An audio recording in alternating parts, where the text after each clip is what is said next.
भगवान शिव, जिन्हें पूरी दुनिया बड़े ही प्रेम और श्रद्धा से भोलेनाथ कहकर पुकारती है, वे इतने कृपालु हैं कि केवल एक लोटा जल और एक बेलपत्र से ही प्रसन्न हो जाते हैं। उन्हें ना तो किसी महंगे आभूषण की लालसा है और ना ही छप्पन भोग की। लेकिन दोस्तों, क्या आपने कभी सोचा है कि जो देव इतने भोले हैं, जो विष पीकर भी दुनिया को अमृत देते हैं, आखिर वे कब और क्यों क्रोधित हो जाते हैं? क्यों कुछ घरों में रोज सुबह शाम शिवलिंग पर जल चढ़ाने के बाद भी विनाश, कलह और दरिद्रता का तांडव मच जाता है? नमस्कार दोस्तों, मैं हूं विवेक वर्मा और वर्मा स्टोरीज के इस नए और अत्यंत रहस्यमयी अध्याय में आपका स्वागत है। दोस्तों, शिव पुराण और हमारे प्राचीन धर्म ग्रंथों में स्पष्ट रूप से बताया गया है कि महादेव केवल जल के प्यासे नहीं हैं, वे तो सच्चे भाव और निर्मल हृदय के भूखे हैं। आज मैं आपको रतनपुर गांव की एक ऐसी अद्भुत और रोंगटे खड़े कर देने वाली कथा सुनाने जा रहा हूं, जो आपकी आंखें खोल देगी। यह कथा हमें बताएगी कि शिव मंदिर में जाने वाली वे कौन सी 3 प्रकार की स्त्रियां हैं, जिनका जल साक्षात महादेव भी स्वीकार नहीं करते, और यदि वे भूल से भी शिवलिंग पर जल चढ़ा दें तो वह जल अमृत की बजाय भयंकर विष बन जाता है। इस कहानी को अंत तक बड़े ही ध्यान से सुनिएगा, क्योंकि महादेव का यह न्याय आपके जीवन की कई परेशानियों का उत्तर दे सकता है। रतनपुर गांव, जो अपनी हरियाली और प्राचीन नीलकंठ महादेव मंदिर के लिए दूर दूर तक प्रसिद्ध था, इसी गांव में ठाकुर प्रताप सिंह का एक बहुत ही बड़ा और संपन्न परिवार रहता था। प्रताप सिंह और उनकी पत्नी सुमित्रा देवी बहुत ही धार्मिक और दयालु स्वभाव के थे। उनके घर में कभी अन्न और धन की कमी नहीं रही।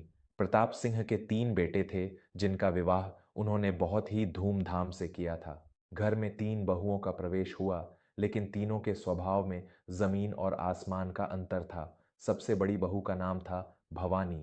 भवानी शहर के एक बहुत ही अमीर और रसूखदार परिवार से आई थी। रूप रंग में वह जितनी सुंदर थी, उसका अहंकार उससे भी कहीं अधिक भयंकर था।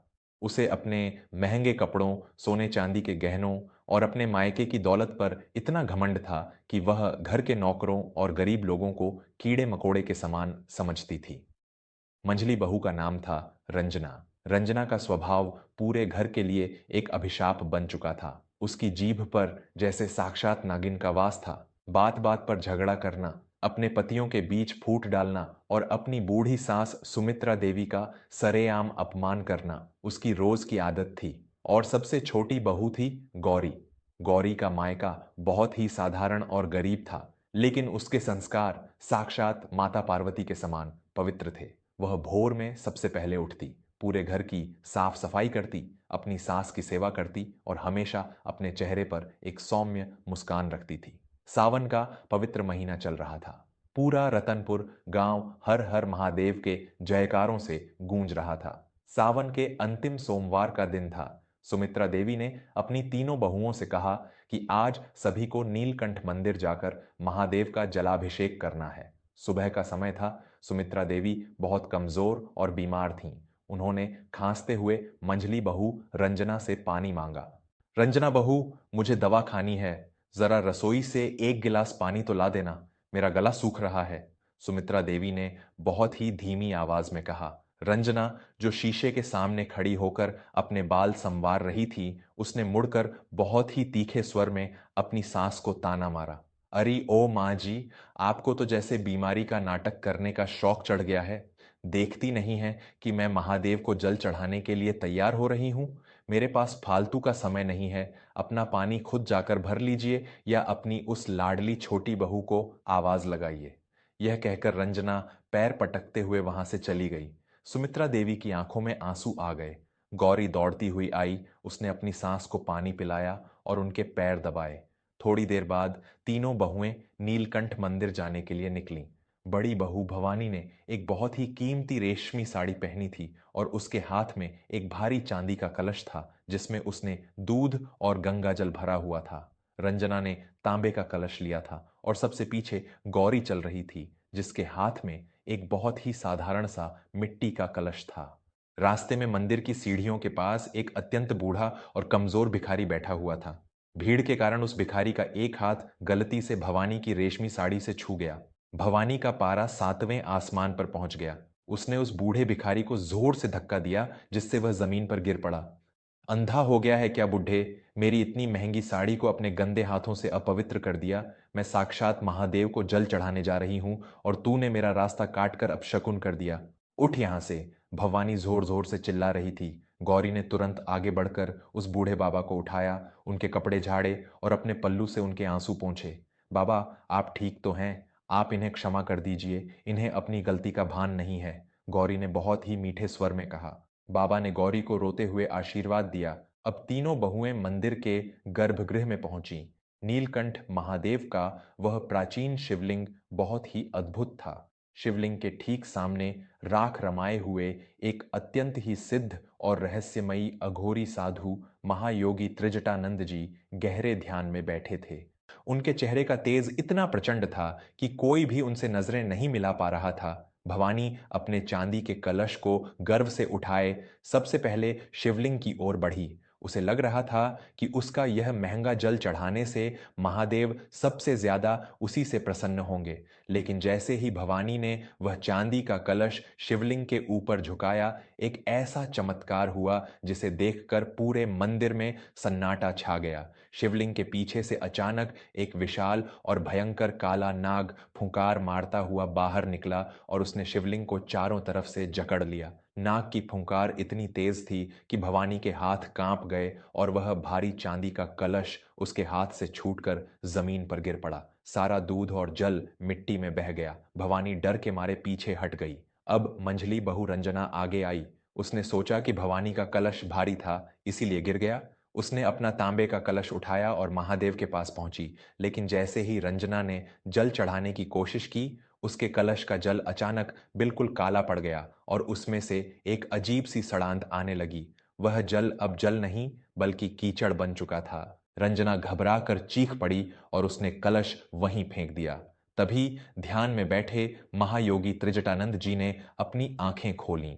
उनकी आंखें क्रोध से लाल थीं। वे अपने स्थान से उठे और उनकी गूंजती हुई भारी आवाज ने पूरे मंदिर की दीवारों को हिलाकर रख दिया।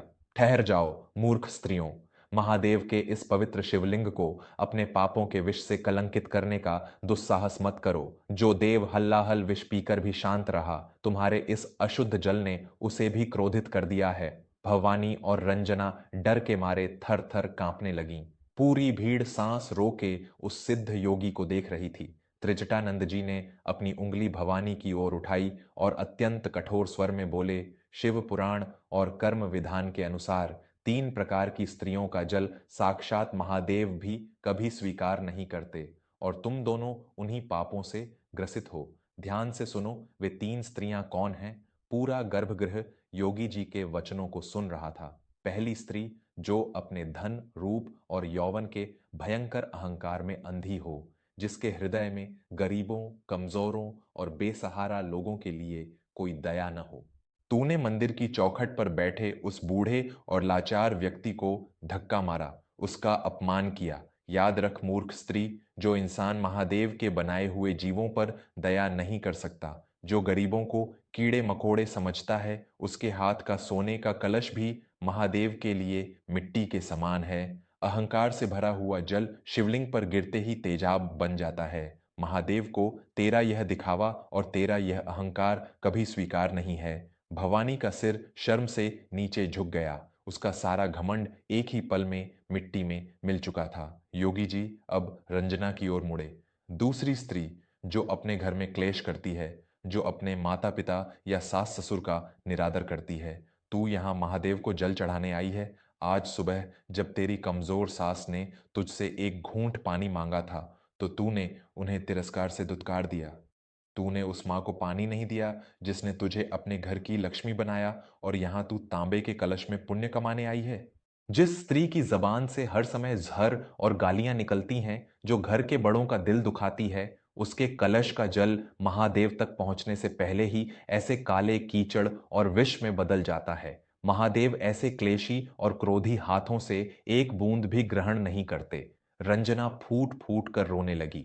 उसे अपनी बूढ़ी सास का वह मुरझाया हुआ चेहरा याद आने लगा। योगी त्रिजटानंद जी ने अपनी बात को पूरा करते हुए पूरी भीड़ को संबोधित किया और तीसरी स्त्री जिसके मन में छल कपट स्वार्थ और दूसरों के प्रति ईर्ष्या भरी हो, जो बाहर से तो धर्म कर्म का दिखावा करती है लेकिन भीतर ही भीतर दूसरों का बुरा सोचती है, दूसरों के घर उजाड़ने की साजिश रचती है, जिसका मन मैला है उसका जल कभी पवित्र नहीं हो सकता। ऐसे छल कपट से भरे हृदय वाली स्त्री यदि सावन भर भी शिवलिंग पर जल चढ़ाए तो भी उसे केवल विनाश और दरिद्रता ही प्राप्त होती है। इतना कहकर महायोगी शांत हो गए। पूरा मंदिर आंसुओं और पश्चाताप की लहर में डूब गया था। तभी सबसे पीछे खड़ी गौरी डरते डरते आगे आई। उसके हाथ में वह साधारण सा मिट्टी का कलश था और उसके पुराने कपड़ों में कोई चमक दमक नहीं थी। वह रोते हुए महादेव के सामने घुटनों के बल बैठ गई। हे नीलकंठ, मेरे पास ना तो चांदी का कलश है और ना ही मैं कोई विशेष पूजन विधि जानती हूँ। मैं तो बस अपनी सास का आशीर्वाद लेकर आपके दर्शन करने आई थी। यदि मुझसे कोई भूल हो गई हो तो इस अज्ञानी को क्षमा कर देना महादेव। गौरी ने जैसे ही अपने कांपते हाथों से उस मिट्टी के कलश से जल की पहली बूंद शिवलिंग पर अर्पित की, वह भयंकर नाग जो शिवलिंग को जकड़े हुए था अचानक शांत होकर वहां से पीछे हट गया और अदृश्य हो गया। गौरी का वह साधारण जल शिवलिंग पर पड़ते ही एक अत्यंत ही दिव्य और अलौकिक सुगंध में बदल गया। पूरे मंदिर का वातावरण एक अद्भुत शांति और पवित्रता से भर गया। महायोगी त्रिजटानंद जी के चेहरे पर एक सौम्य मुस्कान आ गई। यही है सच्ची भक्ति। जहां निर्मलता है, जहां करुणा है, जहां बड़ों का सम्मान है, वहां साक्षात ईश्वर का वास है। महादेव को केवल यह निर्मल जल चाहिए, तुम्हारा अहंकार नहीं। भवानी और रंजना दौड़कर गौरी के पास गईं और उसके पैरों में गिर पड़ीं। उन्होंने महायोगी से और फिर महादेव से रो रोकर अपने भयंकर पापों की क्षमा मांगी। वे तुरंत मंदिर से घर लौटीं और अपनी सास सुमित्रा देवी के चरणों में गिरकर फूट फूट कर रोने लगीं। सुमित्रा देवी का हृदय बहुत विशाल था। उन्होंने अपनी दोनों बहुओं को गले से लगा लिया। उस दिन के बाद से भवानी ने अपना सारा घमंड त्याग दिया और गरीबों की सेवा में लग गई। रंजना ने अपनी जबान पर नियंत्रण पा लिया और अपनी सास की सेवा को ही अपना सबसे बड़ा धर्म मान लिया। देखते ही देखते ठाकुर प्रताप सिंह का वह घर साक्षात स्वर्ग बन गया, जहां महादेव और माता पार्वती का स्थायी वास हो गया। तो दोस्तों, यह थी वह अद्भुत सत्य कथा जो हमें यह सिखाती है कि ईश्वर केवल हमारे कर्मों और हमारे हृदय की पवित्रता को देखते हैं। हमेशा याद रखें, ये 3 प्रकार की आदतें अपनी पूजा को पाप में बदल देती हैं। 1, अहंकार और दिखावा। जो स्त्री या पुरुष अपने धन, कपड़ों या पद का अहंकार करता है और दूसरों को नीचा दिखाता है, उसकी पूजा महादेव कभी स्वीकार नहीं करते। 2, सास ससुर का निरादर। जो स्त्री घर के बड़ों का अपमान करती है, उन्हें भोजन या पानी के लिए तरसाती है और घर में क्लेश फैलाती है, उसका चढ़ाया हुआ जल विष के समान हो जाता है। 3, छल कपट और ईर्ष्या। जिसके मन में दूसरों का बुरा करने की भावना हो, जो अंदर से काली और बाहर से धार्मिक दिखने का नाटक करती हो, उसे महादेव के क्रोध का सामना करना ही पड़ता है। जब भी मंदिर जाएं तो कलश में जल के साथ साथ अपने मन में प्रेम, करुणा और क्षमा का भाव जरूर लेकर जाएं, क्योंकि जहां निर्मल मन है, महादेव वहीं विराजमान है। मैं आपका दोस्त विवेक वर्मा यही प्रार्थना करता हूं कि महादेव आप सभी के जीवन में सुख, शांति और अपार प्रेम बनाए रखें। वर्मा स्टोरीज के इस अध्याय से जुड़ने के लिए आपका बहुत बहुत धन्यवाद। हर हर महादेव। ओम नमः शिवाय।